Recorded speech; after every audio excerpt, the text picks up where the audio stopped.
안녕하세요. 좌파 없는 이하고 네, 저는 유피디입니다. 이유 있는 영화썰. 네, 저희가 방송 제목을 정해봤는데요. 이 방송이 어떤 방송인지 쉽게 이해할 수 있게 이유 있는 영화설이라는 제목을 정해봤습니다. 앞글자만 따서 이유 있는. 그쵸? 해서, 네. 이하고와 유피디가 있는 영화설인 거죠. 한번 그렇게 뭐 지어봤어요. 네. 뭐 구호나 그런 거는 더 네. 좋은 게 있는지 한번 더 연구해 보는 걸로. 네, 더 연구해보도록 하겠습니다. 근데 아마 이걸로 갈 것 같긴 해요. 그럴 것 같아요. 보통 한 번 정해서 쭉 가는 경우가 많기 때문에. 첫 번째 걸로 계속 가더라고요, 보통. 맞아요. 첫 끝발이 개끝발이죠. 뭐. 네, 본격적으로 그러면은 2024년 7월 셋째 주 영화 소식 시작하도록 하겠습니다. 네, 첫 번째 개봉작 소식은요. 슈퍼배드 4입니다. 근데 슈퍼배드 4 같은 경우에는 7월 24일 개봉일로 알고 있는데 7월 셋째 주에 가지고 오셨어요? 네, 맞습니다. 제가 이거를 전주인데도 불구하고 갖고 온 이유는요. 이게 저도 몰랐는데 뉴스 기사가 터졌어요. 뭐냐면은 유료 시사회 꼼수 논란이 터졌거든요. 근데 그 이유를 보니까 보통 통상적으로 가끔씩 유료 시사 하는 경우 있잖아요. 이게 24일 수요일 개봉인데 20일 날 유료 시사를 하는데 이 영화가 논란이 되는 이유는요. 스크린 수 자체를 거의 개봉 형식으로 잡았고 그리고 유료 시사회 하면은 보통 하루에 1회 내지는 2회만 상영을 한단 말이에요. 근데 이 영화는 거의 하루 종일 잡은 거예요. 한 5회 이상 정도? 그 정도로 잡아가지고 그럼 그 주에 개봉하는 영화들은 다 피해를 보는 거잖아요. 근데 슈퍼배드 4 같은 영화가 왜 그랬는지 모르겠네요. 이 아. 정도 영화면은 나름 헐리우드에서 유명한 영화 제작사가 만든 거잖아요. 네. 일루미네이션이라고 하는 싱이나 아이팻의 이중생활이나 그런 애니메이션을 만드는 헐리우드 안에서도 좀 위치가 있는 그런 영화 제작사란 말이에요. 근데 그런 제작사가 만든 애니메이션이 네. 굳이 한국에서 이렇게 개봉을 해야 됐나? 근데 아마 제가 지인 그 기자님한테 들은 얘기로는 그런 게 있어요. 데드풀과 울버린한테 사실상 밀릴 것 같단 말이에요. 같이 개봉인데 밀릴 것 같으니까 꼼수로 그 전주에 이런 방식을 써서 미리 개봉하는 형식으로 가는 건데 문제는 이제 이걸 쉽게 표현하자면은 1위랑 대결을 하려고 그랬는데 딱 봐도 질 것 같으니까 3, 4, 5, 6위를 두드려 패는 거죠, 2위가. 쉽게 표현하자면은 거의 그런 셈이라서 시정 질서를 좀 어지럽히는 안 좋은 사례라고 생각합니다. 만약 달리기를 시작한다고 했을 때 정식 선수들처럼 제자리에 시작한 게 아니고 트랙 옆에 나가 있다가 뛰기 시작하면은 살짝 옆으로 들어와서 새치기 하는 그런 느낌이라고 봐야 될까요? 네, 맞습니다. 그 정확한 표현인 것 같고요. 슈퍼배드 4가 아까 일루미네이션 그 작품들 소개를 해주셨는데 일루미네이션 중에서도 가장 인기 있는 시리즈잖아요. 이 그렇죠. 영화가. 제일 인기가 있죠. 이 제작사의 장점은 네. 캐릭터예요. 캐릭터의 매력이 진짜 엄청나거든요. 마이펫의 이중생활도 전 재밌게 봤는데 거기에 나오는 그 토끼 캐릭터 있어요. 근데 진짜 네. 와, 그 토끼 캐릭터가 막 말 빨리 하고 랩하고 이럴 때 보면은 너무 귀엽고 사랑스럽고 매력이 넘쳐서 와, 진짜 매력적이다라는 생각을 하는데 미니언즈는 말할 것도 없잖아요. 그게 장점인 반면에 단점은 완성도가 떨어져요. 맞아요. 네, 진짜 그래요. 그냥 오로지 캐릭터에만 몰빵을 한 애니메이션인 것 같아요. 아무래도 헐리우드에서 만든 애니메이션이다 보니까 뭐 디즈니, 픽사, 뭐 드림웍스랑 좀 비교될 수밖에 없잖아요. 스토리텔링적인 부분이 많이 떨어지기는 하죠. 캐릭터 위주로 강하게 좀 승부를 보는 그런 케이스다라고도 할 수 있죠. 그렇죠. 어떻게 보면은 전략을 잘 짠 거죠. 어중간하게 도전했다가 디즈니나 그쵸. 픽사한테 밀릴 바에는 차라리 아예 화끈하게 방향을 틀어서 캐릭터에만 집중하는 그런 의미에서 슈퍼배드 4는 이번에도 재밌을 것 같아요. 저 슈퍼배드 3편 볼 때 극장에 어린이들이 많을 줄 알았는데 다 어른이에요. 어른들이 많아요. 예. 그래서 깜짝 놀랐거든요. 아니, 이거 좋아하는 어른들 많구나 이 생각을 많이 했었어요. 의외네요. 그렇죠. 저도 그래서 너무 놀랐는데 한편으로는 다들 다 똑같이 생각하는구나. 이 캐릭터에 다들 매력을 느끼고 있구나. 뭐 이렇게 생각하면서 재밌게 봤던 기억이 있는데 사실 그래서 슈퍼배드 4는 이렇게 외적인 부분으로는 할 말이 좀 있지만 내적으로는 딱히 할 말이 없는 것 같아요. 왜냐면 그렇죠. 진짜 와, 재밌다, 웃기다, 네. 귀엽다, 끝 이거든요. 네. 그렇기 때문에 뭐 여기서 넘어가도록 하겠습니다. 다음은 이메큐레이트라는 영화예요. 네, 아까 슈퍼배드 같은 경우에는 딱히 뭐 내용도 알 필요 없고 그냥 팝콘 무비로 그냥 즐기면 되는 영화였던 반면에 네. 이메큐레이트라는 영화는 포스터 딱 보면 수녀의 모습이잖아요. 그렇죠. 그래서 이 영화 내용을 간단하게 설명드리자면은 처녀인 그 수녀가 갑자기 생뚱맞게 어떠한 뭐 관계를 맺는 것도 아닌데 느닷없이 자연스럽게 임신이 된 거예요. 그래서 이거는 신의 은총이다 하면서 주변 사람들이 막 추앙을 하게 된다는 내용으로 시작을 하는 것 같은데 근데 저 포스터 밑에 보면 피가 묻어 있잖아요. 네, 그쵸. 수녀의 옷에 피가 묻어 있는데 그런 거 보면 아, 이 영화 공포 영화다 라는 생각이 드는데 살짝 뭐 네. 그 악마의 씨? 아 그 그쵸. 느낌도 예, 나고. 뭔가 그런 네. 느낌이 풍기면서 공포 영화 싫어하시는 분들한테는 꺼려지겠지만은 네. 이런 장르 좋아하시는 분들한테는 오 재밌겠다, 그리고 흥미롭겠다. 수녀가 나오는 공포 영화 가지고 아무래도 더넌 더넌도 생각나기도 하고 네, 물론 그쵸. 뭐 어떤 영화가 더 나올진 모르겠는데 네. 아무튼 뭐 그게 생각나기는 하네요. 네, 맞습니다. 이 영화는 17일 어제 수요일에 개봉을 했고요. 국내에서는 개봉을 안 했던 페이크 러브라는 로맨틱 코미디가 하나 있어요. 근데 그 영화에서 주인공으로 나왔던 시드니 스윈이라는 여배우가 주인공으로 나오는 영화인데요. 저는 이 배우 누군지 몰랐거든요. 저도 몰라요. 네, 몰랐다가 근데 주변에 미드라던가 네. 이런 거 보신 분들은 많이 아시나 봐요. 다들 통상적으로 하는 얘기는 저 여배우의 연기보다는 백인의 금발의 외모가 예쁘다. 그것 때문에 보시는 분들도 네. 많이 있을 것 같은데 그런 특색 말고는 모르겠네요. 이 배우에 대해서 잘 몰라가지고. 필모를 보니까 네. 마담 앱에 나왔다고는 하네요. 아, 네, 맞아요. 마담 네. 웨브에 나왔다고 하는데 그 영화가 너무 망작이라 안 보고 그쵸. 넘어가가지고. 여름이다 보니까 공포 영화가 개봉을 하는 것 같아요. 맞아요. 시원하게 보실 분들은 이 영화 선택하시면 좋을 것 같습니다. 다음은 일본 영화예요. 그리고 바통은 넘겨졌다라는 제목인데 이 영화는 네. 소설 원작이고요. 간단하게 영화 내용에 대해서 설명을 드리자면요. 주인공이 여자 주인공인데 네. 엄마가 둘이고 아빠가 셋이에요. 굉장히 기구한 사연이 있는 것 같은데 그런 상황인 그 여자 주인공이 남자친구가 생겨서 남자친구를 이제 부모님한테 소개하려고 한다는 내용이거든요. 5명한테 여자친구를 소개해야 되네요. 5번 소개를 해야 될 것 같은데 그 속에서 뭐 가족 간의 힐링이라던가 그런 부분이 나올 것 같다고 예상은 되는데 이 영화도 마찬가지로 17일 네. 어제 수요일 날 개봉을 했고요. 영화의 주인공이 나가노 메이예요. 근데 저 이 여배우 좋아해요. 보통 제가 연기 잘하시는 분들 좋아하는 경우 많은데 나가노 메이는 예뻐서 좋아합니다. 그냥 단순하게. 앞에 뭐 시드니 스윈이랑 똑같이 또 예뻐서 또 이렇게 네, 시드니 스위니 배우는 제가 아예 몰라가지고 네. 근데 나가노 메이 같은 경우에는 전에 괜찮았던 작품들이 있는데 음. 저는 나가노 메이 보면은 그 우리나라로 치면은 최수빈 배우 생각나거든요. 왜냐면은 최수빈 배우가 여성스럽고 귀여운 이미지가 있는데 그 연기를 되게 잘해요. 로맨틱 코미디 같은 연기를 되게 잘하거든요. 근데 단점은 그것만 잘해요. 나머지는 너무 안 어울리고 특별히 시도를 한 부분도 없는 것 같은데 이 나가노 메이도 마찬가지입니다. 마찬가지로 그 로맨틱 코미디라던가 로맨스 장르물 영화를 주로 출연을 했고요. 거기서 매력적인 모습을 많이 보여줬거든요. 우리나라에서 개봉한 것 중에 가장 유명한 게 바로 한낮의 유성이라는 영화랑 내 이야기 그리고 너는 달밤에 빛나고 이런 영화로 되게 유명한데 네. 한두 달 전에 너는 달밤에 빛나고가 심지어 재개봉도 했었거든요. 그거 보신 분들은 나가노 메이라는 배우를 좀 아실 거예요. 저는 그 중에서도 한낮의 유성이라는 영화를 굉장히 재밌게 봤거든요. 제가 어렸을 때는 소년 만화만 보고 순정 만화 따위는 안 보거든요. 저런 걸 왜 봐 이랬었는데 어느 순간 나이 먹고 순정 만화가 재밌는 거예요. 반대로 갔네요. 네, 그래서 내가 이게 왜 재밌지? 하면서 봤던 기억이 있는데 한낮의 유성이라는 영화도 그렇고 내 이야기라는 영화도 그 순정 만화 원작이거든요. 그렇기 때문에 이거 재밌겠다 해가지고 영화도 챙겨 봤었는데 한낮의 유성은 전 심지어 그 해 개봉했던 영화 중에 어벤져스 인피니티 워가 개봉을 했었거든요. 그 해 동급이었어요. 그 정도라고. 네, 그 정도로 좋았어요 저는.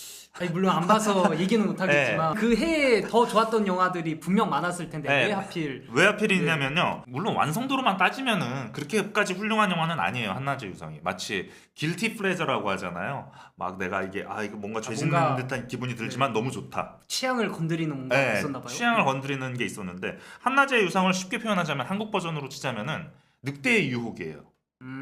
늑대의 유혹 일본 버전이라고 할 수 있거든요. 늑대의 유혹의 장점은 강동원이잖아요. 그렇죠? 네. 근데 단점은 강동원의 상대 배역이 라이벌로 치기에는 조금 떨어져서 아쉬웠다. 이 부분이거든요. 근데 이 영화 보면은 둘 다 매력적이에요.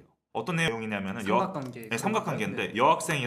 여학생 담임 선생님이랑 담임 선생님 맞나? 아무튼 선생님이랑 같은 반 짝사랑하는 남자의 그 삼각관계를 다루고 있는데 두 남자가 다 매력적인 거예요. 그래서 와 이거 진짜 두 남자 중에 과연 어떤 남자를 택할까?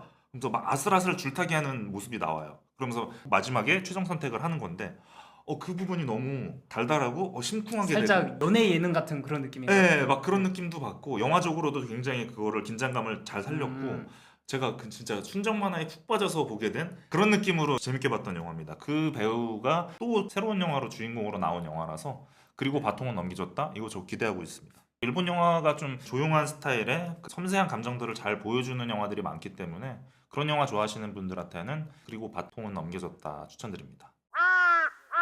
사일런트 나잇이라는 영화예요. 이 영화는 포스터만 보더라도 그렇게 눈길을 끌거나 하지는 않는 것 같은데 감독이 오우삼이라는 사람이에요. 그 그쵸. 553인가요? 네, 그 성냥개비 아시죠? 네.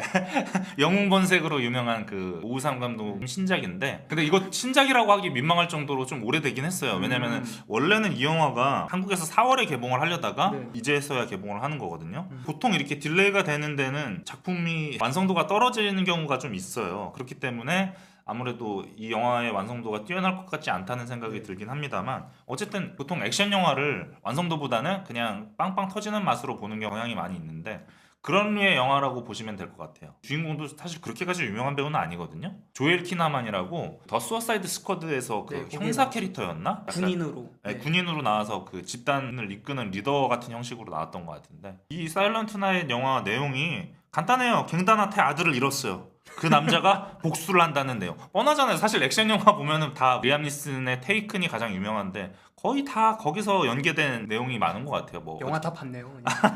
뭔가 피해를 당했다가 복수를 하게 된다.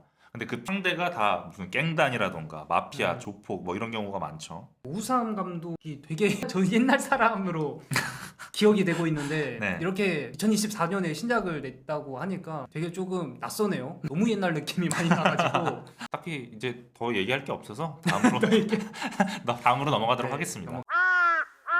독립영화 네. 개봉작 소식도 한편 알려드리도록 하겠습니다. 네. 이번에 개봉하는 독립영화는요, 미래의 범죄들이라는 영화고요. 이 영화가 칸 영화제 경쟁 부분에 초청이 됐던 영화예요. 포스터에도 이렇게 칸 마크가 나와 있는데, 이때 당시에 수상했던 영화들이 오히려 더 대단하거든요. 박찬욱 감독님이 감독상 받았던 헤어질 결심, 그리고 송강호 브로커, 배우가 네. 나무주연상 수상했던 브로커라는 영화가 수상을 했을 때 그때 경쟁 부분에 있었던 영화인데요. 황금종려상을 슬픔의 삼각형이 받았겠네요. 네, 맞습니다. 그때 당시 슬픔의 삼각형이 받았고요. 네. 이 영화가 수상을 못해서 아쉽긴 하겠지만 한국에서는 이렇게 늦게 개봉하는 경우가 많이 있어요. 그래서 거의 2년 만에 개봉을 하는 것 같은데, 한국은 좀 그런 편인 것 같아요. 뭐 아카데미 후보작들은 네. 보통 그 시즌에 물려가지고 개봉을 하는 편이 있는데 네. 칸 영화제는 관심도가 떨어져서인지는 모르겠는데 심지어 황금종려상을 받은 영화여도 네, 개봉일이 계속 늦춰지더라고요. 언제 개봉할지 기약이 없는. 맞아요. 그런 부분이 그런 아쉬운데 편이 있어요. 이번에 칸 영화제 황금종려상을 수상했던 아노라라는 영화 보면은 이미 난리거든요. 해외에서는. 션 베이커 플로리다 프로젝트 감독님의 신작인데, 게다가 심지어 미국 감독님인데 황금종려상을 받았단 말이에요. 더 쉽지 않은데 프랑스에서. 그쵸. 그렇기 때문에 저도 궁금한데 유피디님이 말씀하신 것처럼 보기가 너무 어렵네요. 이게 아마 하반기로 잡혀 있는 걸로 알고 있거든요. 하반기면 그나마 빠르네요. 1년 안 지난 게 어디예요? 그래도. 그렇죠. 워낙 시네필들이 많고 영화 매니아들이 있으니까 적극적으로 이렇게 어필을 하다 보니까 이제 개봉 날짜가 그나마 좀 하반기로 잡힌 것 같은데, 꼭 그 아노라라는 영화를 보고 싶네요. 근데 왜 미래의 범죄들 얘기하는데 아노라에 홍보를 하는 것 같은데. 이 영화가 저도 잘 모르고 있었어요. 이 영화에 대해서는. 근데 감독이랑 출연 배우들을 보니까 데이빈 크로넨버그는 네. 아는 사람들은 이미 다 아는 유명한 시네필이라면은 감독이잖아요. 너무 유명하죠. 그리고 시네필이 아니더라도 영화 좀 보시는 남성분들이 정말 좋아하는 영화가 있어요. 그렇죠. 그게 바로 이스턴 프로미스랑 폭력의 역사거든요. 폭력의 역사. 굉장히 남성적이면서도 약간 고뇌를 다루는 그런 거를 그 남성분들이 좋아하시는 분들이 많거든요. 누아르- 아저씨나 네. 막 해바라기 같은 거 좋아하시는 분들 있잖아요. 느와르 하면은 딱 이 감독의 그 영화들 같아요. 맞아요. 네. 그걸로 되게 유명하신 감독님인데, 이번 신작에서는 3명의 유명한 배우랑 작업을 했었는데, 아까 말씀드렸던 이스턴 프로미스나 폭력의 역사에도 출연했던 거의 뭐 페르소나라고 할 수 있는, 페르소나죠? 네. 네, 비고 모텐슨 배우가 주인공으로 나오고요. 또 레아 세두, 레아세도. 그리고 크리스틴 스튜어트가 주인공으로 나옵니다. 크리스틴 스튜어트는 최근에 러브라이즈 러브라이즈 빌딩도 개봉을 했잖아요. 그래서 이슈가 많이 되고 있기 때문에 이 영화에 관심을 많이 가져주셨으면 좋겠지만 아마 관심을 갖기 쉽지는 않을 것 같습니다. 아무래도 데드풀과 울버린 바로 전주에 개봉하는 거라서 그렇죠.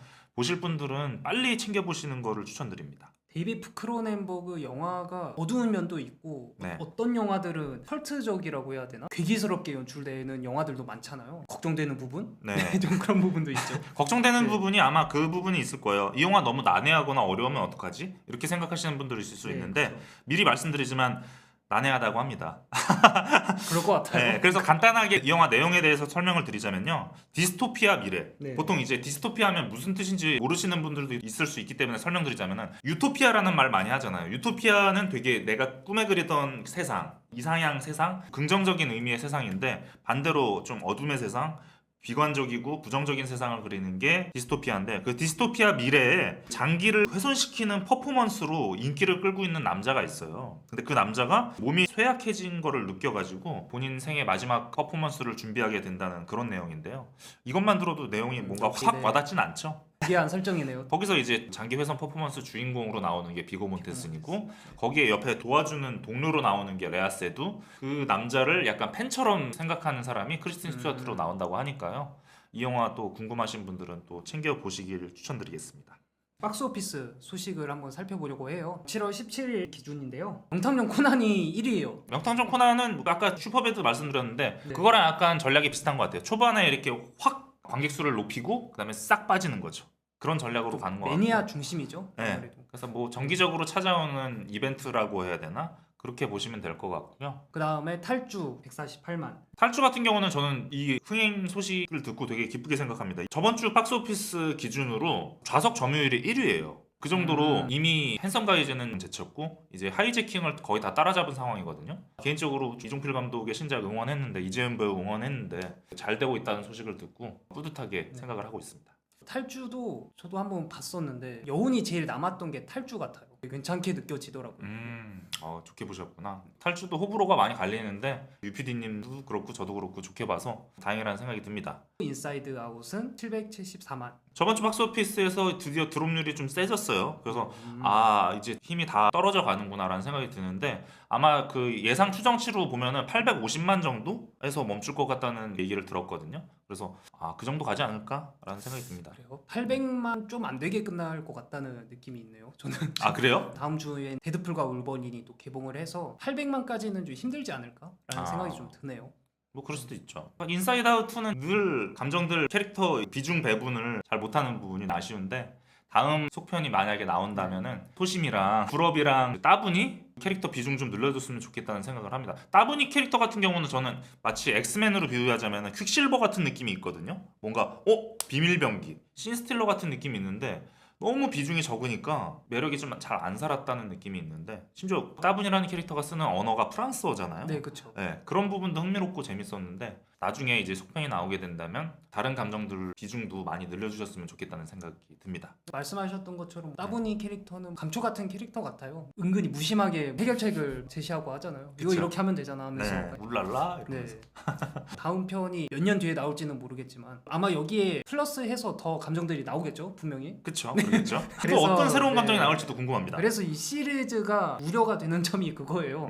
캐릭터가 많이 나올 텐데 많아질 수밖에 없을 텐데 그래야지 더 재미를 줄 수 있잖아요. 네. 더 새로워질 수 있는 거고. 근데 그거를 픽사가 과연 잘 해낼 수 있을까? 음. 하나의 좀 도전 과제가 된 것 같아요. 아니면은 그 방법도 있지 않을까요? 지금 현재 있는 감정 중에 몇몇 애들이 잠깐 여행 갔다 온다고 잠깐 어디 이렇게 보내고 그 다음에 새로운 감정에 합류하면은 인원수를 그래도 너무 많지 않게 적당히 맞출 수 있지 않을까라는 생각도 듭니다. 기쁨이가 그 대사잖아요. 어떤 거요? 어른이 된다는 거는 기쁜 일이 줄어드는 건가 봐요. 그 대사를 했었잖아요. 네.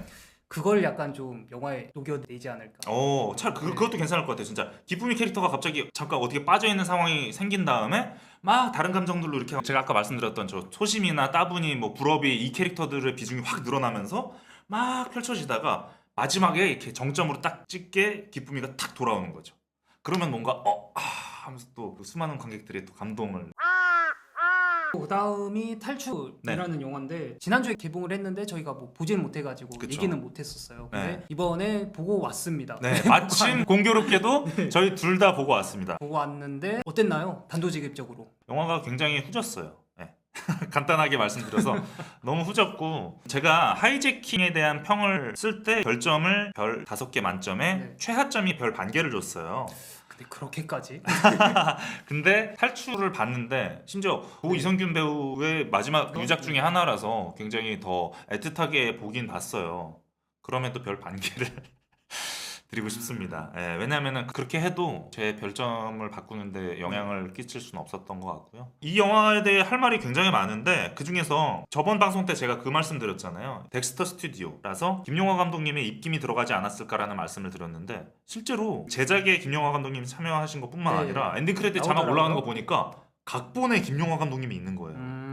그럼 각본까지 건드리셨구나 라는 생각이 들면서 그래서 영화가 이렇게 나왔구나. 영화가 진짜 똑같아요. 신과 함께해서 보여줬던 웃기지도 않은 유머 코드라던가 그런 톤앤매너 분위기를 여기서 그대로 보여줘요. 그리고 제가 하이제킹 때 최악이라고 말씀드렸던 상류층에 있는 인물은 하류층에 있는 인물을 일부러 악마화시키기 위해서 무시를 한다거나 죽음으로 몰고 간다거나 아니면은 지나치게 동정심을 유발하게끔 만들어서 너는 절대 하층민에서 그 위로 못 올라와. 대신 내가 이렇게 도와줄게. 착한 이미지 프레임을 씌우는 그런 방식 되게 별로라고 제가 말씀드렸던 것 같은데 이 영화의 그 요소가 하이제킹보다 훨씬 더 많이 나옵니다. 이 영화는 장점이 없는 것 같고 그리고 주지훈 배우가 여기서 감초 역할을 맡았어요. 되게 유머러스한 역할을 맡았는데 그쵸. 네. 근데 그 유머가 저는 보면서 이거 2010년대에 나왔던 그 유머 방식처럼 보이거든요. 썰렁하고 보는 제가 다 민망할 정도거든요. 그 중에 하나가 그 장면이 나와요. 본인이 트렁크에 갇혔는데 이성균 배우한테 야 빨리 차 세워 차 세워 하는 장면이 나오는데 근데 다음 장면에 차 세우면 안 되는 상황이 폭발이 일어나고 막 하니까 야 세우지 말고 다시 더 밟아 더 밟아 이렇게 하면서 그런 식으로 유머를 방금 제가 말한 게 유머를 주는 건데 지금 재미없잖아요. 그러니까 그걸 그대로 해요. 이 주지훈 배우가 열심히 하는데 진짜 재미없고 썰렁하고 이거 어떻게 반응을 해야 되지 하는 그런 민망한 상황들이 되게 많았던 것 같습니다. 그쵸. 저도 이 영화에서 많이 안 좋았던 게 유머였어요. 유머였는데 특히 주지훈 배우의 연기도 조금 부담스럽게 느껴지는 부분들이 있었거든요. 그래서 맞아요. 그게 단점이었고 하나 좀 좋게 평가를 하자면 네. 장점이 있었군요. 심파가 네. 걱정했던 것만큼은 없었던 것 같아요. 아, 그래요? 네. 방금 말씀하신 것처럼 심파가 너무 많은데 줄인 거는 그나마 잘했다라고 말씀을 하셨는데 더 별론데 줄여가지고 그냥 별로가 됐다. 이 차이일 뿐이지 더 별로든 별로든 어쨌든 별로인 건 똑같거든요. 그래서 저는 그렇게 큰 장점이라고는 생각을 안 하고요. 그리고 심파 장면이 아빠와 딸이 대화를 나누는 장면에서 또 감정 연기가 나와요. 아빠 어떻게 하면서 막 뭐 우는 장면이 나오는데 저는 이제 심파 울렁증이 있어서 진짜 하는 순간 이미 힘들다. 이 생각이 확 들거든요. 그런 부분도 아쉽고 그리고 재난 영화이기 때문에 사고 장면들이 있잖아요. 황당한 것 중에 하나가 차가 가드레일을 살짝 부딪혔어요. 네. 살짝 부딪혔는데 차가 뒤집히더라고요. 이게 너무 음, 이게 말이 되나라는 생각이 들고 설정을 위한 설정 뒤집혀야 되니까 구색 맞추기로 이렇게 네. 벽에 박는다는 느낌이 강하고요. 저는 이 영화의 최대 단점 1순위는 아이러니하게도 CG라고 보거든요. 덱스터 스튜디오가 CG를 과시하려고 더 적극적으로 가담한 부분이 있는데도 불구하고 걔도 CG로 만들었죠. 네. 이 영화의 사실상 주인공이라고 뭐 어떻게 보면은 한국판 혹성 탈출처럼 보이기도 했거든요. 그 정도로 그쵸? 개의 비중이 굉장히 많아요. 근데 그 개가 CGT가 너무 나고 자연스럽지가 않아서 저는 마치 어벤져스라고 치면은 헐크가 나오잖아요. 근데 그 헐크가 CG잖아요. 그 CG를 안 한 배우가 CG 입히기 위한 분장만 하고 연기하고 있는 걸 보는 느낌처럼 느껴졌거든요. 왜냐면 걔가 인간들을 위협을 할 때 긴장하고 공포감을 느껴야 되는데 어색하니까 아니 저 어색한 그림들한테 공포를 느끼는 사람 연기를 하고 있구나 배우들이 이렇게 느껴졌거든요. 이건 몰입 자체가 안 되기 때문에 저는 심각한 문제라고 보기 때문에 기획 자체가 실패한 기획이지 않나. CG도 상대적으로 치면은 좋게 평가를 할 수도 있는데 그 기준으로 말씀을 드리자면 저는 그렇게 말할 수 있거든요. 축구를 예를 들어서 얘기를 할게요. 지금 네. 축구 살짝 민감한 부분이긴 하지만 어쨌든 축구 버전으로 말씀드리자면은 국가대표 경기가 있어요. 네. 근데 국가대표 선수들을 투입을 해야 되는데 예를 들어 한 16살, 15살 되는 우리나라에서 정말 축구 잘하는 유망주가 하나 있어요. 그 친구를 국가대표 경기에 투입을 했어요. 당연히 그 성인 국가대표만큼의 실력은 안 되겠죠? 근데 나름 선전했어요. 경기 끝나고 나서 여러분 보셨죠? 16살, 15살 치고는 되게 잘했죠, 여러분? 이라고 말하는 거랑 저는 똑같다고 보거든요. 왜냐면은 다들 영화관에서 영화를 볼 때 요금은 똑같이 내요. CG 기술력이 이 정도 자본으로 이 정도까지 한 거면 대단한 거지 않아요? 라고 하려면은 차라리 돈을 적게 받아야 된다고 생각하는데 그러지 않잖아요. 정당하게 국가대표도 정당하게 최고 레벨의 선수들끼리 경쟁을 하는 것처럼 이 영화도 최고의 퀄리티를 보여줘야 된다는 입장에서 그 정도를 보여주지 못했는데 그래도 이 정도 금액으로 이 정도 퀄리티면은 그나마 선방한 거지라고 퉁치기에는 저는 그건 잘못했다고 봅니다. 영화에서는 결말이 제일 중요하잖아요. 그렇죠. 이 영화의 결말도 대사라든지 행위들이 너무 많이 봐왔고 너무 옛날 방식이기도 하고 그렇죠. 해서 옛날 방식이라는 네, 말 너무 옛날 공감합니다. 방식이고 우리나라의 상업 영화 중에 못 만들고 대충 퉁치고 넘어가려는 영화들의 특징 중에 하나가 그게 있거든요. 이거 다 녹음했어. 녹취 녹취 다 됐으니까 이거 증거로 내밀 거야 라고 퉁치고 그냥 결론 짓고 됐다 모든 게 다 해결됐다 하고 넘어가는 경향이 많이 있는데 이 영화도 그렇습니다. 네, 그 마지막에 그런 급이죠. 그런 식으로 가고요. 그리고 이 영화가 일관성도 없어요, 캐릭터에. 왜냐면은 이성균 배우가 연기하는 캐릭터가 되게 인간미가 떨어지거든요. 자기의 이득만 생각을 하고 그래서- 성공을 위해서 좀 돌진하는 캐릭터라서 주변 사람들을 급을 나누고 무시하는 경향으로 나온단 말이에요. 근데 아무런 이유 없이 중간에 긴박한 상황이 펼쳐지니까 심지어 싫어하는 사람인데 갑자기 구합니다. 박사 김혜원 네. 배우를 구합니다. 그럼 주지훈 배우도 구해야 되잖아요. 근데 주지훈 배우를 구해야 될 상황에서 안 구하려고 해요. 이게 말이 안 되잖아요. 왜 안 구하려고 하냐면 옆에 딸이 그 얘기를 해야 되니까. 딸이 아빠 저 사람 구해야 되지 않아? 어떻게 그냥 가려고 할 수가 있어? 그걸 강조하기 위해서 일부러 그 행동을 하는 거죠. 그러니까 캐릭터라이징 자체가 잘못됐어요. 보다가 저런 캐릭터가 아닌데 왜 저러지? 했다가 다시 또 원래대로 돌아오고. 아 그리고 저희 오게티 발견 하나 했거든요. 어떤 거죠? 그 초반에 버스 짐칸으로 숨어 들어가는 장면이 있어요. 이성균 배우랑 네. 딸이랑 딱 숨어 들어가는데 그때 보면은 옆에 차 입구 문이 열려 있어요. 그래서 아 차 문이 열려 있기 때문에 피해를 입을까봐 짐칸으로 들어가는구나 했어요. 근데 그 다음 장면에 딱 보면은 차 문이 닫혀 있어요. 근데 차 문을 열고 닫으려면 키가 있어야 되거든요. 그쵸? 근데 키가 없는 상황에서 창문이 닫혀 있는 거예요. 이거 오게티 아닌가라는 생각이 너무 명백하게 들면서 허술한 부분이 굉장히 많구나라는 생각이 들던 와중에 정말 끔찍하게도 이 영화의 엔딩은 속편을 암시합니다. 그쵸. 네.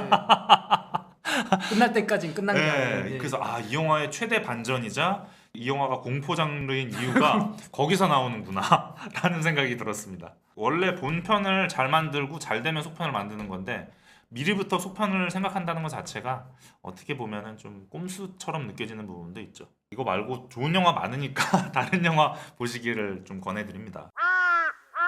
독립영화 소식이에요. 퍼펙트 데이즈랑 프렌치 수프라는 영화가 4만을 돌파했습니다. 네, 아 정말 좋은 영화이기 네. 때문에 정말 축하할 만한 일이고요.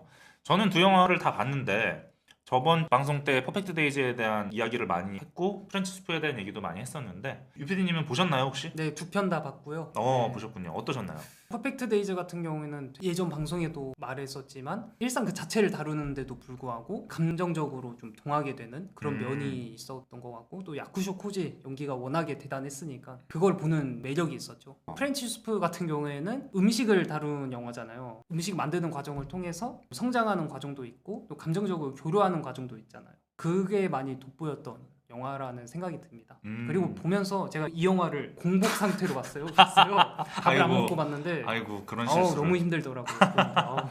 보면서 끝나고 뭐 먹지? 약간 그 생각만 계속했던. 두 영화 중에 어떤 영화가 더 좋으셨나요? 더 좋았던 거는 퍼펙트 데이즈가 퍼펙트 더 데이즈? 좋았었어요. 그러시군요. 저 같은 경우는 이미 저번 방송 때 다 말씀을 드렸기 때문에 넘어가도록 하겠습니다. 넘어갈까요? 네, 두 영화 다 좋은 영화니까 꼭 보시길 추천드립니다. 그 다음에 러브라이즈 블리딩이란 영화가 지난주에 7월 10일 날에 개봉을 했고요. 저번 방송 때 저희가 소개를 했었는데 이 영화의 특징 중에 하나가 롯데시네마 단독 개봉으로 알고 있거든요. 그리고 독립예술영화관에서 상영을 했는데 2만 관객을 돌파해가지고 작은 흥행을 하고 있는데 이 영화가 매니아들이 많아요. 일반 관객은 잘 모르는데 매니아들 사이에서 엄청 화제가 되고 있는 영화인데요. 아무래도 그런 퀴어적인 부분이 많이 있기 그것도 때문에 있죠. 그런 부분 때문에 이슈가 많이 되고 있는 것 같고요. 저도 이 영화 괜찮게 봤어요. 근데 제가 이 영화에 대한 기대치가 너무 커서 그런가 그거에는 조금 못 미친다는 생각을 했지만 어쨌든 흥미로운 부분이 많은 영화입니다. 네. 지난 방송 때 저희가 크리스틴 스튜어트 연기 잘한다고 그렇게 네. 말씀을 많이 드렸잖아요. 근데 진짜로 크리스틴 스튜어트의 연기도 되게 좋고요. 케이티 오브라이언이라는 배우가 나오는데 여기서 근육이 엄청난 여성으로 나오거든요.